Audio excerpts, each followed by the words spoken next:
আপনারা জানেন এই ভারত একটি নরপশু এবং সরাসরি যে এই ফেলানিকে হত্যা করেছিল খুবই ঠান্ডা মাথায়।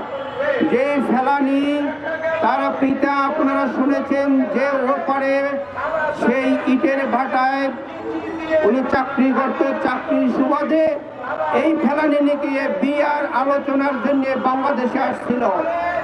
কোথাও কোনো চোরাচালানি বা কোনো ধরনের অরাজকতার জন্য জড়িত ছিল না। প্রিয় বন্ধুরা, ওই ফেলানির একটি স্বপ্ন ছিল, সে স্বপ্ন ছিল বাংলাদেশের প্রধানমন্ত্রী হওয়ার জন্য নয়।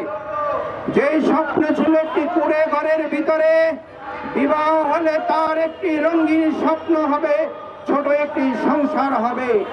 কিন্তু ওই সংসারকে, ওই রঙিন স্বপ্নকে ভারত যে নরক পশুর মতো আচরণ করে ঠান্ডা মাথায় বুলেট দিয়ে যে হত্যা করেছিল ফেলানিকে এবং ওই কাটা তারের মাথা ঝুলিয়ে রেখেছিল, সেই ফেলানিকে যে নরপশু হত্যা করেছিল এবং যার রঙিন আশাকে বাস্তবায়ন করতে দেয় নাই। প্রিয় বন্ধুরা, ওই স্বপ্ন যখন বাস্তবায়ন করতে পারে নাই, ওই ভারত যে স্বপ্ন দেখেছে আগামীতে, সেই স্বপ্ন ওই ফেলানির মতো চুরমার হয়ে বাংলাদেশ ভারত দ্বিখণ্ডিত হয়ে যাবে। তার নমুনা আপনারা দেখতে পাচ্ছেন। আজকে বাংলাদেশের স্বপ্ন এবং যারা 15টা বছর এই ফ্যাসিস্ট শেখ হাসিনা ভারতের হয়ে বাংলাদেশকে একটি নৈরাজ্যের দেশ পরিচালনা করেছে, এই ভারত পচা চোর, ডাকাত, গুন্ডা, অর্থ লুণ্ঠনকারী, অর্থ পাচারকারী, শেখ মুজিবের সব পরিবারের অর্থ লুণ্ঠনকারী, তাকে আজকে ওই ভারতে জায়গা দিয়েছে। এই ভারত একদিন চুরমার হয়ে যাবে। আপনারা দেখতে পাচ্ছেন এই 7 সিস্টার এবং অন্যান্য সব জায়গায় তারা ভারতের বিরুদ্ধে আজকে উঠে দাঁড়াচ্ছে। আমি বলতে চাই, আজকে এই নরপশুদের বিরুদ্ধে যদি বাংলাদেশের বিরুদ্ধে, স্বাধীনতার বিরুদ্ধে যদি আগ্রাসন চালায়, আমরা প্রতিহত করব। এই ভারতের সাথে সম্পর্ক হতে পারে মর্যাদার সম্পর্ক, সমতার সম্পর্ক, যে সম্পর্ক ফ্যাসিস্ট শেখ হাসিনা দিয়ে গেছে। বলেছে যে ভারত নাকি সারা জীবনেও বলতে পারবে না।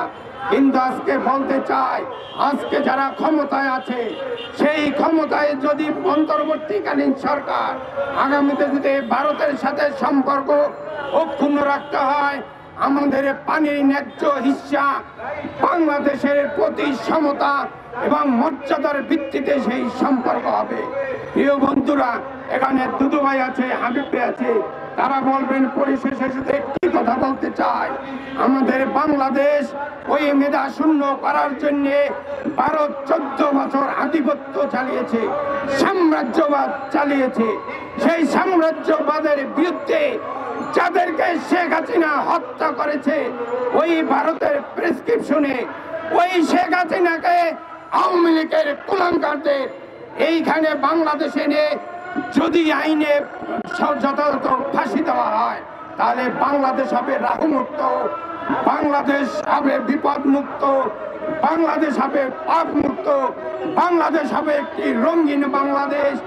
যে বাংলাদেশের রঙিন স্বপ্ন জুলাই আগস্টে নিহতরা দেখেছে, আহতরা এখনো দেখতে চায়, সেই স্বপ্নের বাংলাদেশের প্রত্যাশা রেখে সবাইকে ধন্যবাদ জানাচ্ছি।